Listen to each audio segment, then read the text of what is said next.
সুবর্ণ জয়ন্তী উপলক্ষে সারা দেশ থেকে আসা প্রায় ৫,০০০ কর্মকর্তা কর্মচারীর উপস্থিতিতে রাজধানীর ইন্টারন্যাশনাল কনভেনশন সিটি বসুন্ধরায় জমকালো অনুষ্ঠানের আয়োজন করে বাংলাদেশ এক্সটেনশন এডুকেশন সার্ভিসেস বিজ।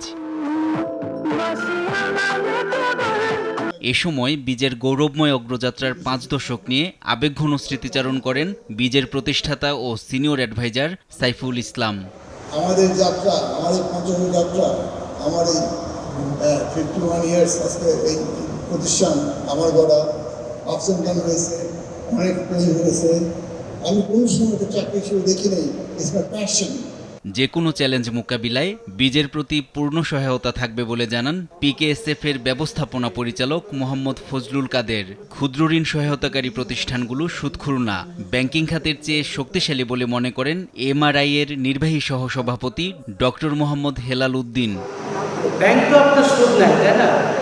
তো ব্যাংকের যারা মালিক, যারা এখানে ব্যাংকে আছে, তাদেরকে সুদখোর না বলে এনজিওএমএফকে সুদখোর বানাতে কোনো কারণ নাই।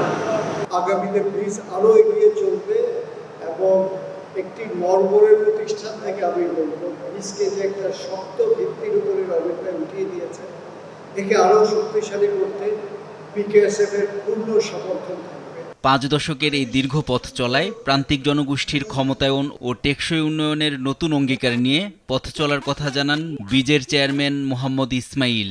এই যে চেঞ্জ হয়েছে, এই চেঞ্জগুলো আমাদের খেয়াল রাখতে হবে এবং ভুলে যাব। এনআই নাহিদ, দেশ টিভি, ঢাকা।